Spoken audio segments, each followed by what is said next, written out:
On Canal Street, women booked weeks in advance just to sit beneath her lamp. Mei Lin wasn't just a nail technician. She was the quiet keeper of weddings, proms, and job interviews, the woman who painted confidence onto fingertips, the one neighbors called gentle, patient, safe. But behind the gloves and the smell of acetone, something corrosive had already begun to seep. It started quiet. A prom queen collapsed days after her dance. A bride in white never made it past her honeymoon. A grandmother's hands turned waxen before her heart stopped. Different lives, different funerals, until the whispers converged around one place. Lotus Hands Nail Salon. What no one knew was that behind a locked cabinet sat bottles spiked with formalin, and hidden in a leather-bound book were sketches of palms, each name marked in red belonging to someone already in the ground. This was not coincidence. It was a design, carried out stroke by stroke of a brush. This is the story of a community that trusted the wrong hands, and of polish meant for beauty that became a silent instrument of death. Welcome to Justice Uncovered. Subscribe and turn on the bell, because the most ordinary rituals sometimes conceal the darkest betrayals. The rain had just cleared over Chinatown when 3 funerals began on the same afternoon. The air smelled of incense and damp pavement, but every set of eyes was drawn to the coffins lined side by side in the narrow funeral hall. Each was dressed with the same wreaths of pink roses, their petals blushing in a hue that once meant softness, vanity, celebration. Now the color looked wrong, like laughter echoing in a graveyard. The mourners whispered that all 3 women had chosen the same polish, that pale shade of rose quartz still gleaming on their nails, as if beauty itself refused to let go, clinging even as flesh surrendered. One woman in the front row shuddered and covered her mouth. "She still looks like she's ready for a party," she whispered, trembling. The priest's voice cracked while reciting prayers, but people were not listening to him. They kept glancing at the hands folded on each chest. Glossy. Perfect. Too perfect. Death usually dulled the body, yet here, the nails glimmered beneath the chapel light as though mocking the mourners. A child reached out toward one coffin, pointing. "Why are her nails still shining?" The mother slapped the small hand down, whispering harshly, "Don't look." 2 nights earlier, at 2 a.m., the emergency ward had been filled with screams that smelled of disinfectant and despair. Doctors tugged on fresh gloves with frantic speed, snapping latex that stuck to sweat. Formalin clung in the air, sharp and metallic, the kind of smell that belonged to morgues, not hospital corridors.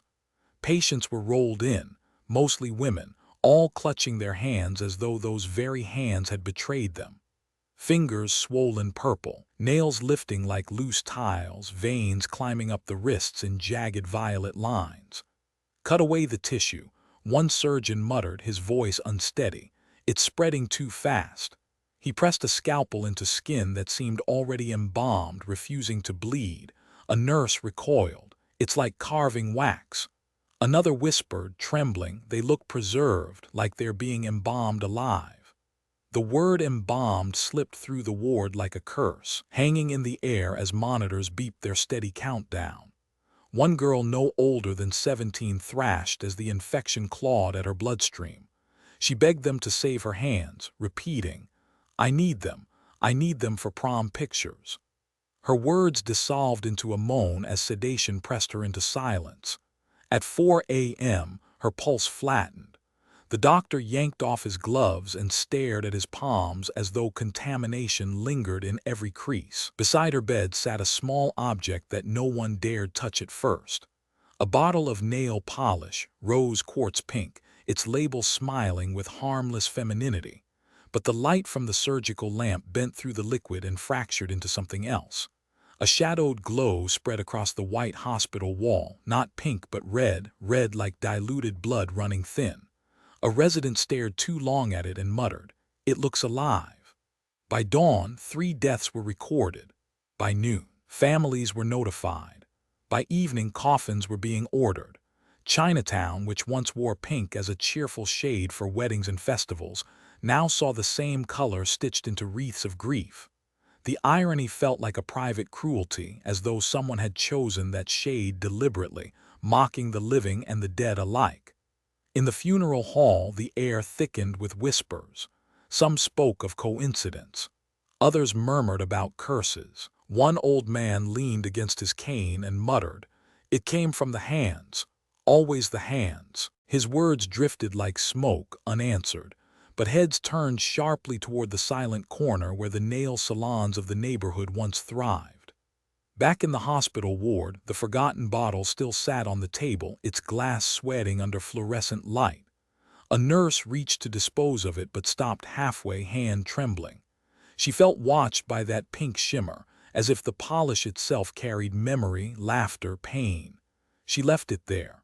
Later, when a janitor mopped the floor at 11 p.m., he caught sight of the same bottle glowing faintly under the lamp, throwing its red halo across the wall.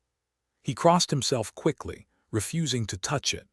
No one yet understood what linked the funerals, the infections, the rose-colored sheen that looked harmless until it wasn't. The bottles were everywhere, tucked inside purses, on bathroom shelves, in vanities across the city, each holding within it a shade that had turned against its wearers. And so the mourners wept beneath wreaths of pink roses, their tears slipping onto polished coffins while whispers clung to the air like formalin. In the silence that followed the priest's last prayer, all eyes once again dropped to the nails of the dead, gleaming brighter than candlelight, gleaming as if mocking the living. But this was only the beginning. The shopfront of Lotus Hands looked unremarkable from the street, a single pane of glass dulled by fingerprints and a fading decal of a lotus flower. Yet for 2 decades, women stepped through its door with anticipation. They carried nerves about wedding vows, about job interviews, about dances that would be photographed and remembered. The moment they sank into the vinyl chair and offered their hands, they surrendered more than nails. They let Mei Lin hold their worries between her latex-covered fingers, sanding, trimming, shaping until surfaces gleamed. At 43, she had become the quiet keeper of the neighborhood's rituals, the woman who prepared hands for milestones. Her clients believed she noticed everything. A callus on the palm told her a husband worked construction. A faint burn scar revealed a child who once touched the stove. A woman who trembled during polish confessed later that she had just buried her mother. Mei Lin listened without interrupting, her silence interpreted as empathy. They said she had the patience of stone, the gentleness of someone born to serve. To them, she was dependable, invisible, harmless. Inside the shop, everything smelled faintly of acetone and citrus cleanser. Yet her own presence carried something sharper. She insisted on scrubbing every surface with a pungent solution that stung throats. Customers coughed, eyes watering while she smiled thinly. Just to keep it clean, she explained. She never removed her gloves even to adjust her glasses or count money. When a curious woman once asked why, Mei Lin answered quickly, "Skin reaction," then changed the subject. The truth was never confirmed because no one pressed her further. Lotus Hands was small, barely 3 stations, but Mei Lin arranged the bottles like relics in a shrine. Dozens of shades lined the wall, reds like coals, purples like bruises, silvers that mirrored a face distorted in the curve of glass. The most requested was rose quartz pink, a color that looked soft but photographed with intensity. Brides adored it. Teenagers copied it. Mei Lin always hesitated before opening that bottle, as if it whispered something she alone could hear. Behind the main room was a narrow corridor leading to storage. Most never saw it. The space smelled cooler, more metallic. A steel cabinet rested against the far wall, secured by 2 locks that clicked like teeth closing. On its front, a printed label read "For disinfecting use only." No customer questioned it. The phrase sounded routine, harmless. Yet when the door was closed, faint chemical fumes seeped through its seams. Mei Lin alone carried the keys. She touched them often, fingertips brushing the metal in her pocket as if checking they were still real. Inside the cabinet, beneath folded towels and bottles of rubbing alcohol, sat a container of formalin. The liquid was yellowed, viscous, a substance designed to preserve tissue beyond decay. It had been delivered years earlier for cleaning instruments, long since expired, but she kept it like a secret inheritance. Its cap bore rust stains, and when she turned it, the air seemed to chill. She told no one about the cabinet. Not her estranged husband, not her teenage son who barely spoke to her anymore, not even the supplier who delivered new polish every month. It was her private vault, the shadow in the shop's bright face. Customers often described Mei Lin as gentle, but sometimes they flinched at her grip. She held fingers firmly, stretching skin until it widened, studying nails with an intensity that felt surgical. A woman once joked, "You hold me like a doctor preparing for surgery." Mei Lin only blinked and replied, "Hands tell everything." Then she filed in silence, the rasping sound steady, hypnotic, almost reverent. On a quiet afternoon, the shop nearly empty, a small child wandered from her mother's seat toward the back corridor. His sneakers squeaked on the linoleum as he disappeared into the shadowed storage. Mei Lin's head snapped up. She followed quickly, her gloves squealing faintly as they clenched. The boy stood before the steel cabinet, palm pressed against its cold surface. He turned with a grin. "What's in here?" he asked innocently. In that instant, Mei Lin's body stiffened. She lunged, grabbing his wrist with sudden force. The boy yelped, startled, eyes wide. Her gloved hand clamped down, stronger than a child expected from a woman so quiet. The latex chilled his skin, as if the grip came from something not human. "Not warm," he cried out. "Your hand, it's cold like metal." The mother rushed in, gasping, pulling the boy back. Mei Lin released him slowly, her face already composed, smile thin as paper. "Dangerous supplies," she murmured. "Not for children." The explanation hung in the air, but her eyes lingered on the cabinet longer than on the boy. Later, after the shop closed at 9 p.m., she stood alone in the corridor. She pressed her forehead against the steel door, listening to the silence inside, breathing in the faint odor leaking through the locks. The child's words echoed, a prophecy she could not silence, cold like metal. Her gloves tightened, fingers flexing as though they were testing strength. The cabinet did not answer, but its presence filled the room.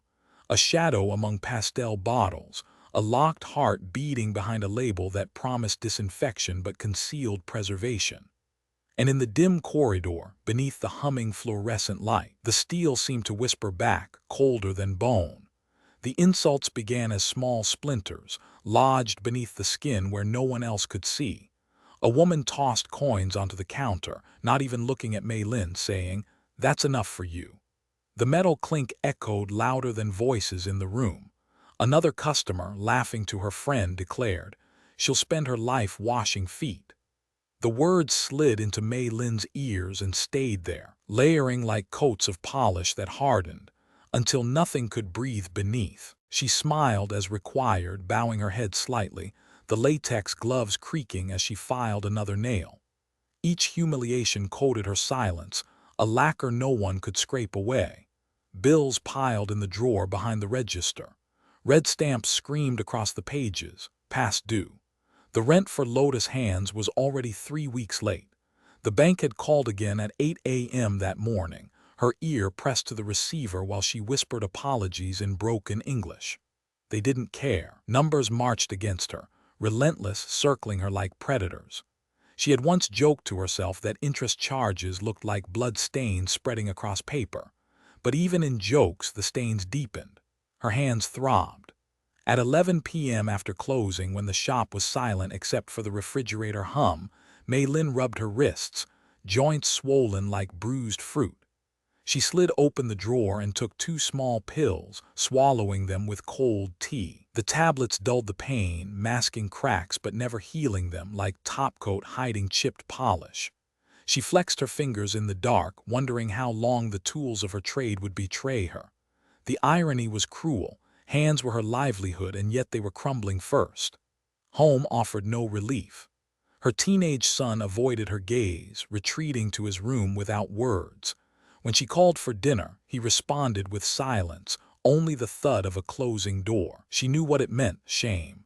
He could not bear friends knowing his mother scraped calluses and painted nails for strangers. Once he had shouted in anger, "Why can't you do something real?" She never replied. The absence of his father echoed in the apartment more than any voice. The man who had left years ago had gifted her a final sentence. "Here, you'll always be just a worker." The words replayed every night in the space beside her pillow. Loneliness had briefly lifted when a man came into her life. He had seemed different, gentle, promising. But within weeks he vanished, leaving behind only a sentence sharper than absence. "Who brags about dating a nail tech?" She absorbed it without outward protest, but the scar stayed. Each time a man's reflection glimmered in the polished bottles, she remembered the dismissal. Each bottle was a mirror, each reflection distorted. By midnight, after the pills numbed her joints, she opened a leather-bound book hidden beneath towels. It was her ritual. The Book of Hands. On each page, a sketch of a client's fingers. She drew them meticulously, crooked pinkies, bitten cuticles, rings that left indents. Beside each drawing, notes, short, sharp fragments, mocked accent, laughed at clothes, threw tip. Some pages bore a slash of red ink across the palm outline, a single decisive stroke. She never explained the marks, not even to herself, but they pulsed like sentences already handed down. Lotus Hands at night transformed. Without chatter or radio music, it resembled a laboratory. Bottles lined up, soldiers in colored glass staring with their painted eyes. Rose, crimson, violet shimmering like frozen blood. Mei Lin uncapped one, the familiar shade of rose quartz. She set it on the table. Then from the steel cabinet she retrieved the old container of formalin. The cap groaned as she twisted it, releasing an odor sharp enough to sting the eyes. She held the bottle carefully like communion. One drop. Clear, innocent-looking, sliding into the pink. She swirled the brush and watched the liquid merge seamlessly, leaving no mark. She tested it on a piece of plastic, the polish drying glossy, unchanged. Hours later the surface cracked, eaten by an invisible hunger. She pressed a doll's hand against the polish, and by morning the plastic was pitted, scarred, eroded. Her breath caught. She whispered to the empty room, "Beauty does not mean harmless." Her voice sounded detached, as though spoken by someone else. The shop's fluorescent light flickered, a nervous pulse. Shadows moved across the bottles on the wall, dozens of glass eyes glinting. They resembled fish laid out on ice, lifeless but still staring. Or worse, corpses with painted nails in funeral homes, the shine refusing to dim. She imagined customers holding out their fingers, smiling, not realizing that gloss could carry something deeper, something that seeped beneath skin, slow and patient. Not bullets, not knives, just polish. The betrayal would arrive quietly a week later, in a hospital bed smelling of antiseptic. At 2 a.m. she recorded in the Book of Hands again, flipping to a fresh page. She drew the outline of another palm, pressing her pen firmly. This one belonged to the woman who had laughed that morning, tossing change like scraps. Mei Lin traced the fingers, her gloved hand steady. Then she took the red pen and slashed a mark through the drawing, straight and final. She closed the book with care, as if sealing a fate. When she placed the bottle of rose quartz back on the shelf, it stood among its companions like an accomplice, indistinguishable, ordinary. But under the harsh greenish glow of the ceiling lamp, the rows of bottles shimmered differently. Their reflections aligned, not as soldiers anymore, but as eyes of dead fish, glassy and accusing. Mei Lin leaned back, exhaustion pressing on her chest. Then a dry laugh escaped her throat, brittle and thin. She laughed at the absurdity, at the silence of the room, at the way her own life had been reduced to stains, debts, and lists of hands. The sound startled even her, echoing off the steel cabinet, hollow and sharp. The Book of Hands lay closed on the table, its spine dark against the white towel. The rows of bottles gleamed dully, formalin hiding inside at least one of them. Under the light, they seemed less like cosmetics and more like cadavers preserved in glass jars. She exhaled slowly, her laughter fading into a whisper only she heard. And then she reached forward, sliding the book away, shutting out the sketches and the red marks for now. The lamp buzzed above, casting its pale glow across the bottles, their surfaces shimmering like eyes in the dark.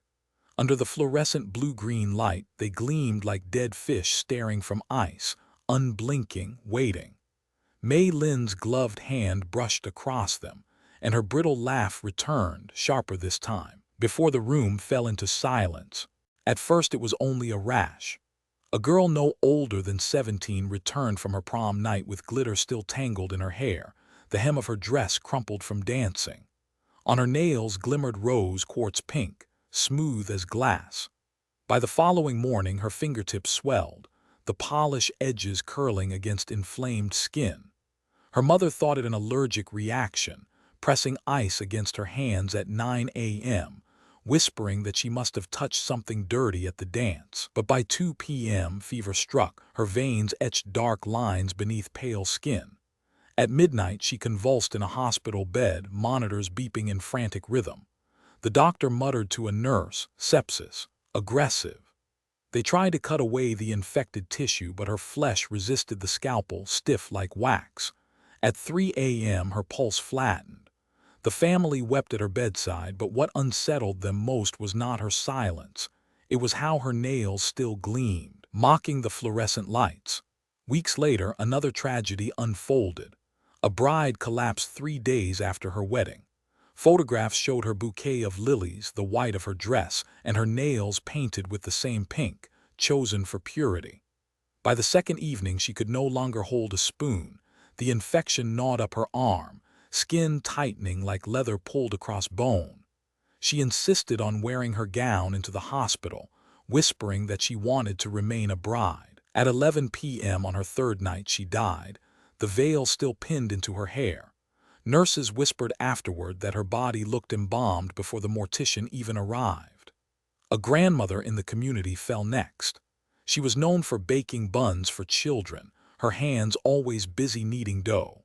She came to Lotus Hands once, indulged by her daughter who wanted her mother to feel pampered before a family gathering.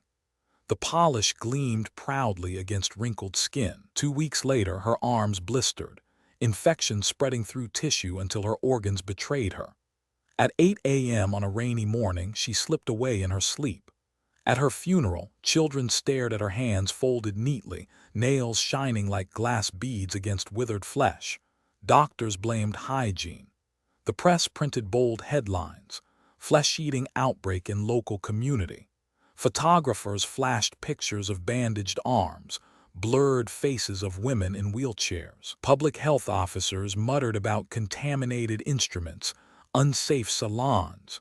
None spoke the word poison. The assumption was easier, more convenient. Negligence, not intent. Lotus Hands remained open. The glass pane was wiped every morning, the light humming above 3 neat stations. Women still entered, though quieter now, hesitating before they sat. Whispers grew. In the grocery store in the park, mothers whispered, "Did you hear? She was there the week before." One man murmured to his neighbor, "Always the same place, always that shop."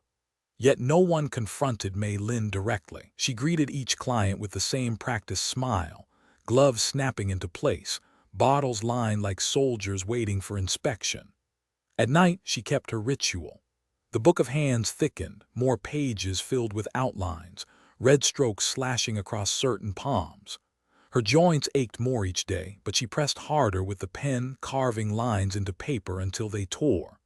The bottles on the shelf gleamed under the greenish light, glass eyes watching silently. Each nail filed, each brushstroke of polish felt less like service and more like inscription, a signature placed on a contract that only she understood. The hospital began to notice patterns.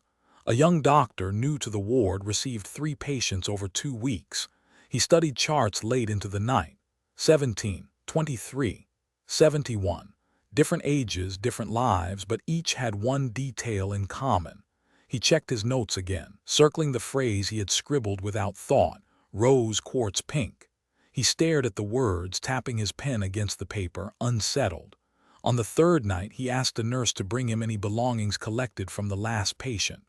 Among the personal effects sat a bottle of polish, half empty, the label worn from use. He held it beneath the lamp.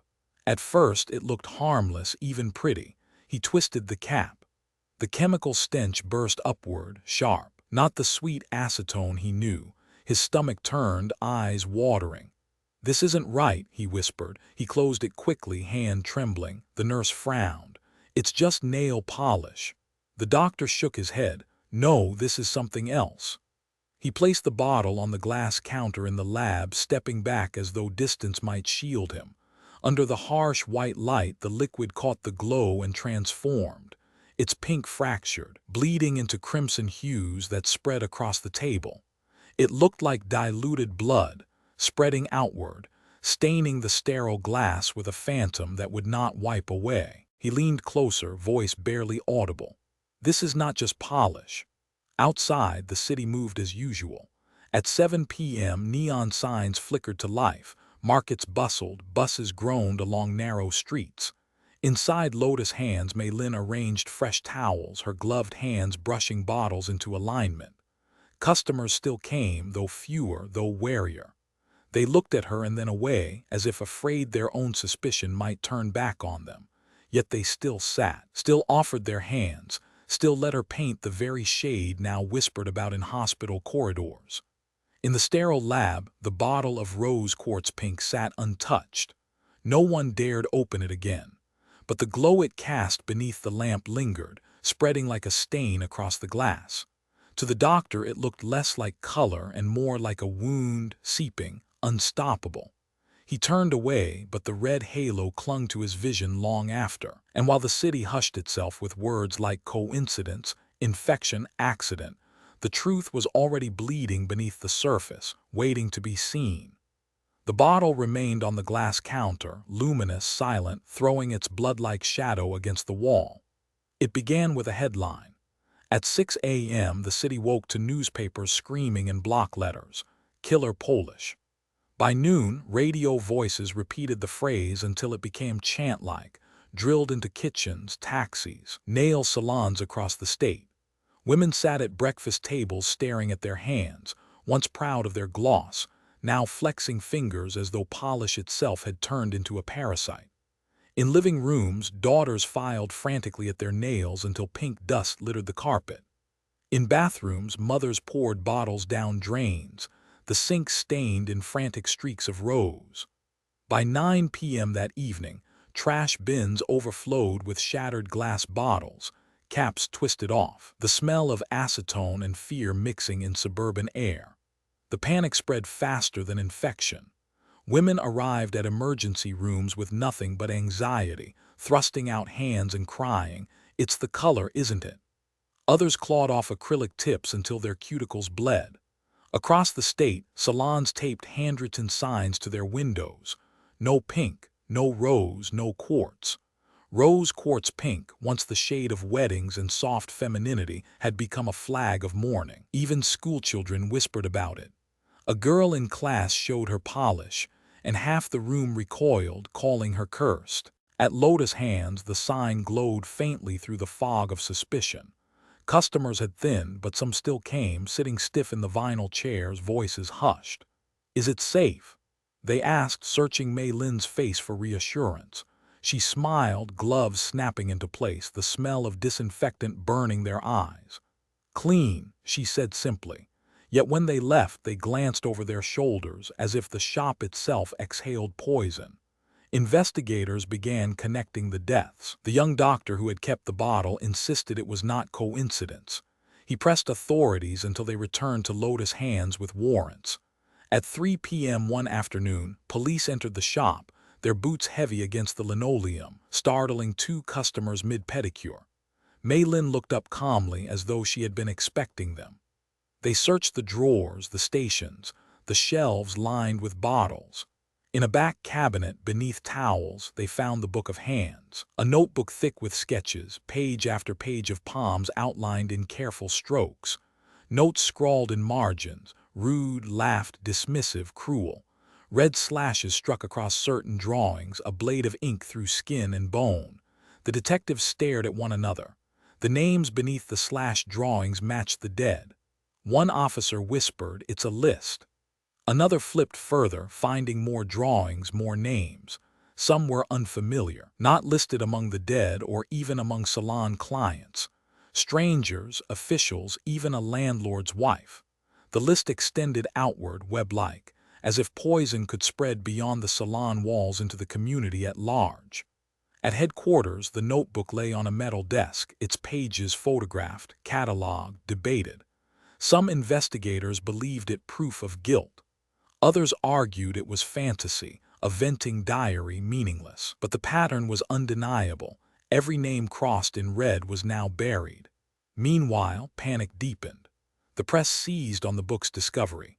Rumors said it contained hundreds of names that even officials were marked. Mothers began pulling daughters from salons altogether, cutting nails short at home, whispering old folk warnings about cursed colors. The shade of pink had become unwearable. Bridal shops refused to recommend it. Florists stopped stocking roses of that tint. At funerals, mourners brought lilies instead, refusing the poisoned hue. Lotus Hands remained open. Every evening at 8 p.m., its lights shone stubbornly. People passed by quickly, avoiding eye contact with the glass pane. Inside, Mei Lin sat alone, bottles arranged in neat lines, gloved fingers straightening towels no one would use. The hum of the lamp echoed like a drone of insects. She opened the book of hands again, this time not to draw but to stare at the slashed names, her latex fingertip tracing across the paper. Outside, a group of teenagers paused, watching her silhouette bent over the table. They ran when she turned her head toward the glass. By now, authorities wanted direct evidence. At 10 a.m., officers returned, this time unannounced, kicking open the storage door. They rifled through cabinets, pulled open drawers, shook bottles, their gloves slick with acetone. They expected the sting of formalin, the sour bite that clung to flesh. Instead, they found nothing. Bottles of ordinary polish lined the shelves, no trace of tampering.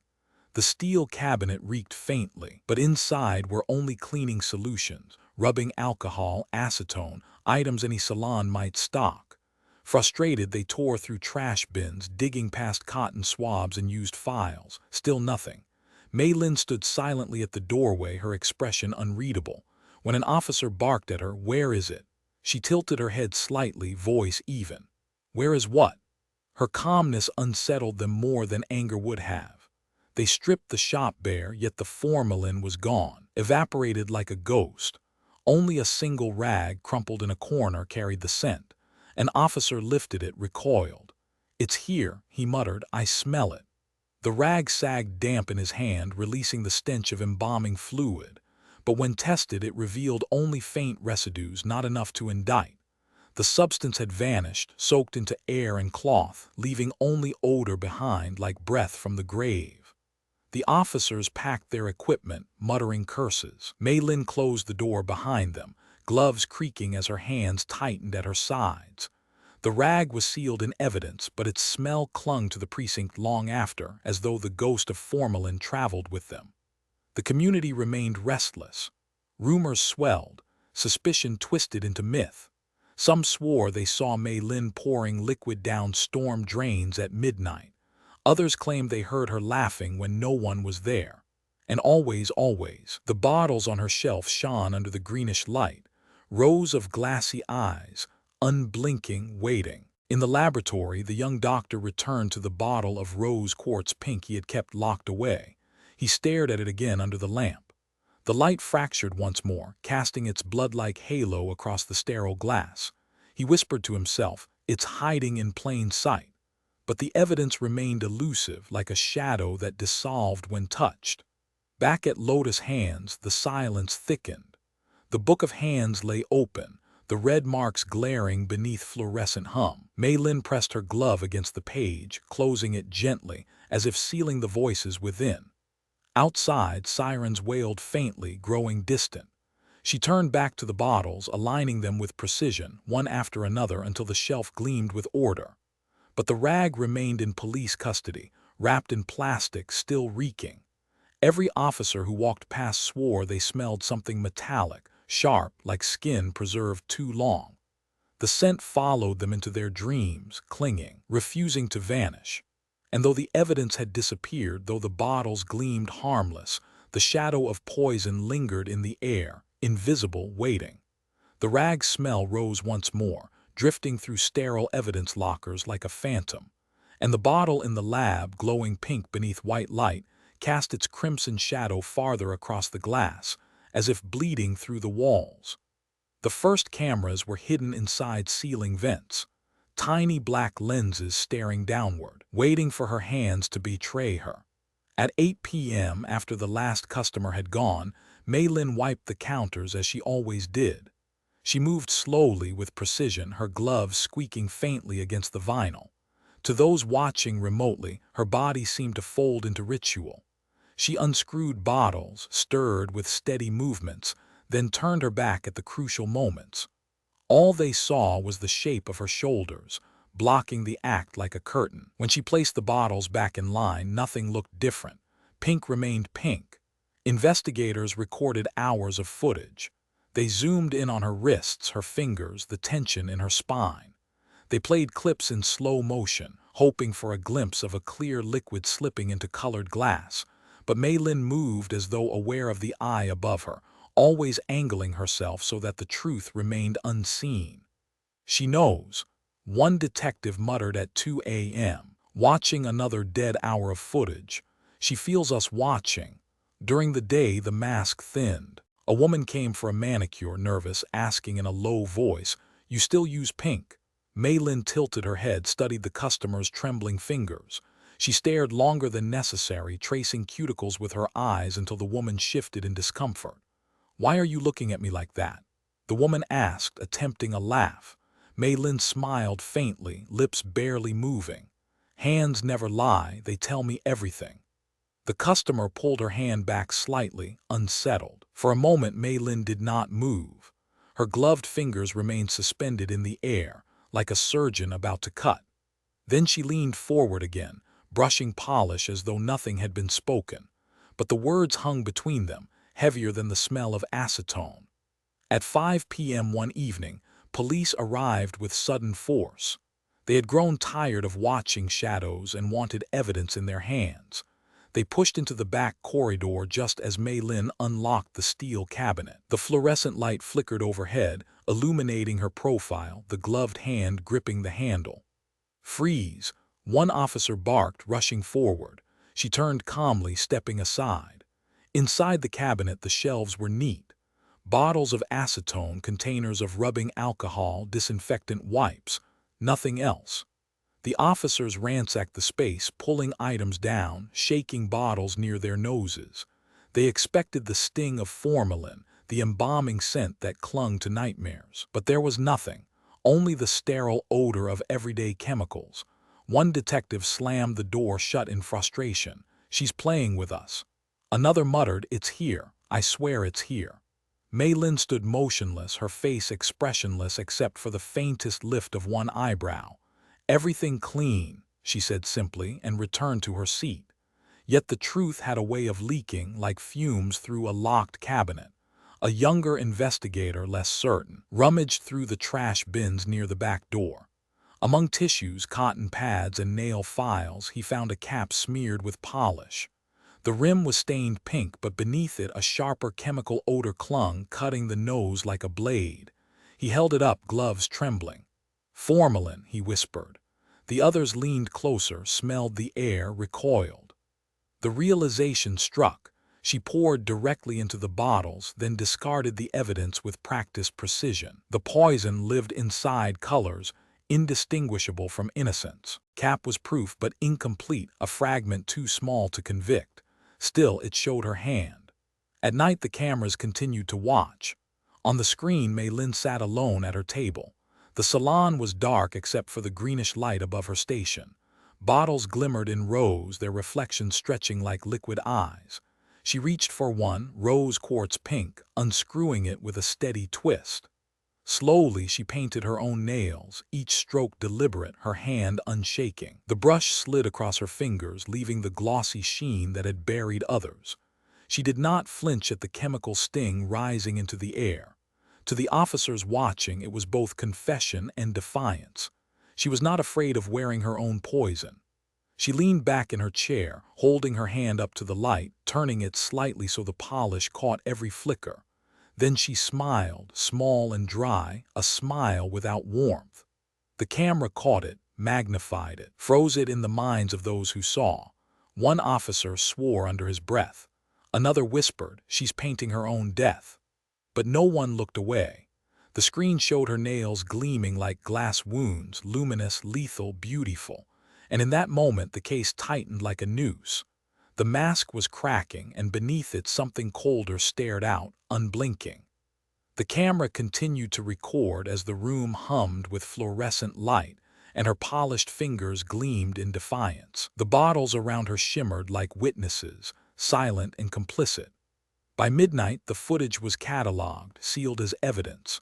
But those who watched could not sleep. They swore they still smelled formalin on their clothes, still saw the gleam of pink on their eyelids when they closed them.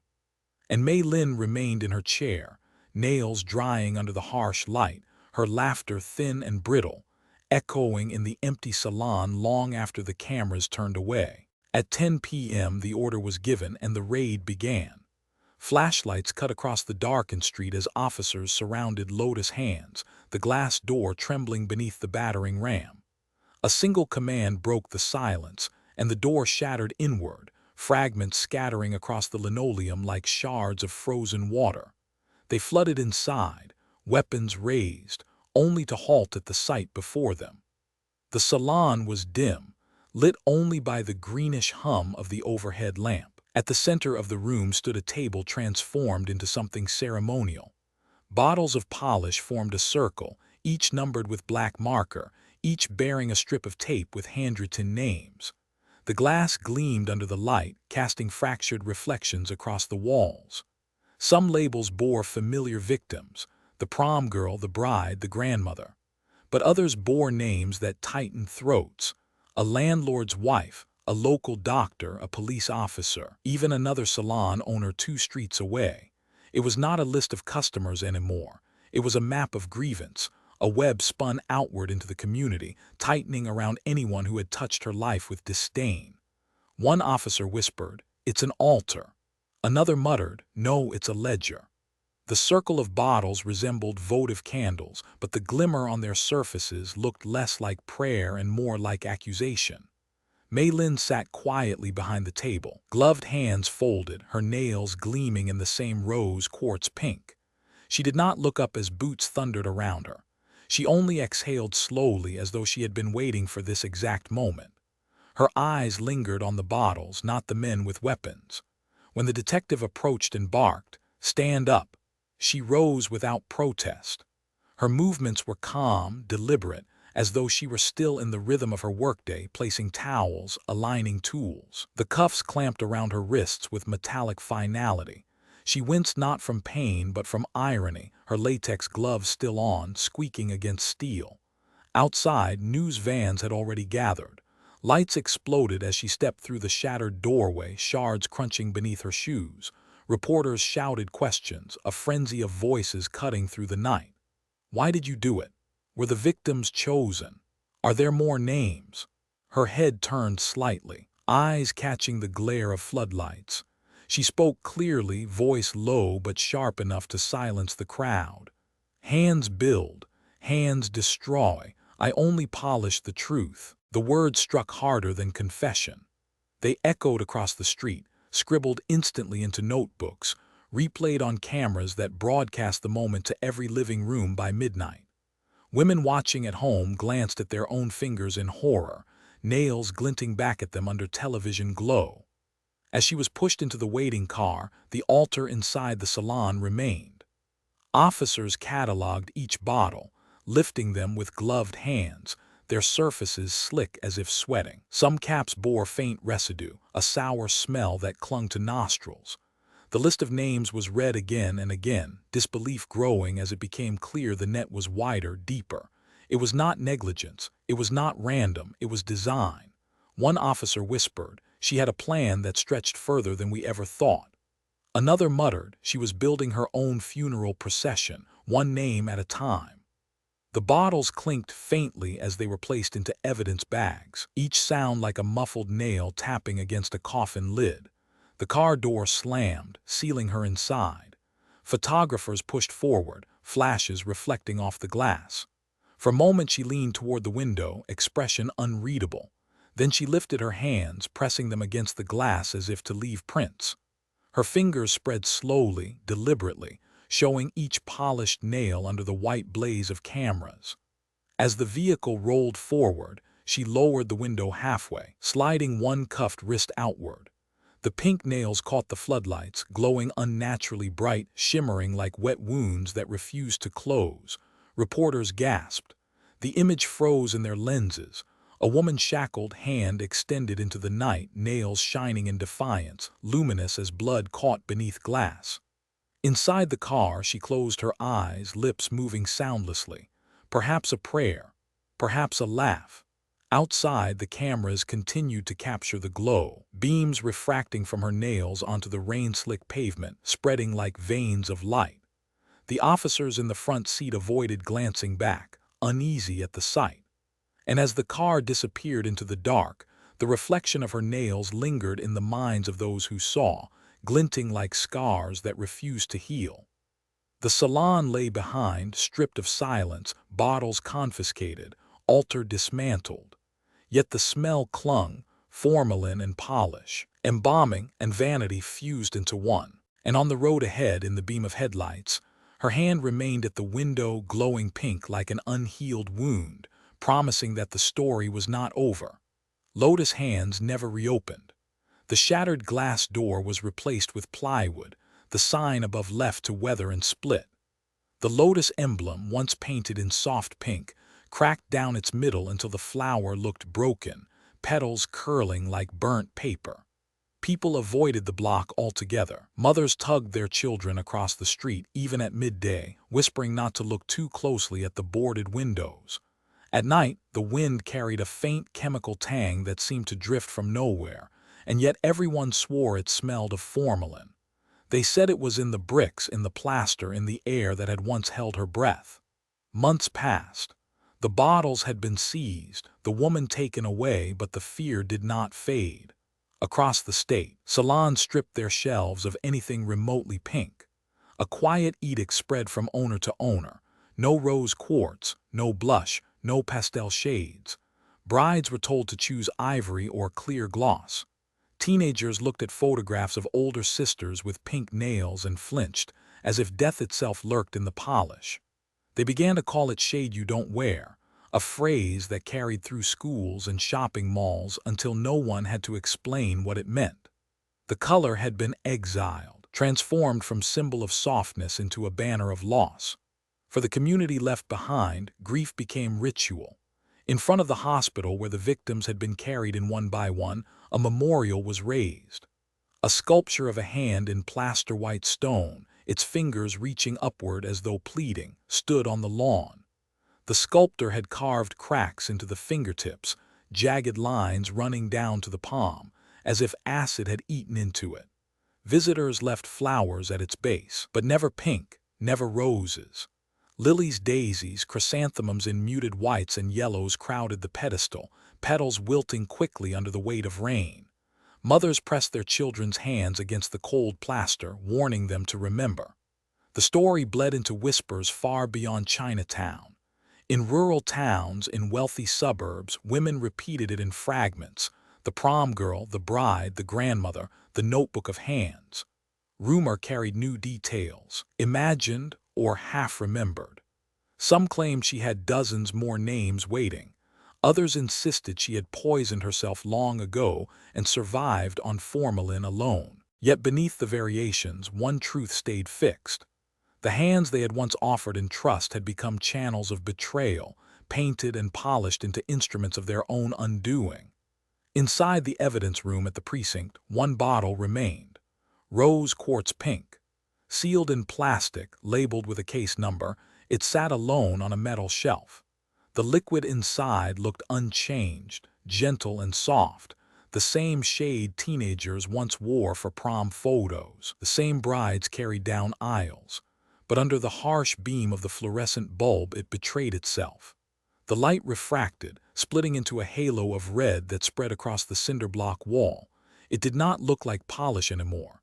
It looked like diluted blood soaking into stone.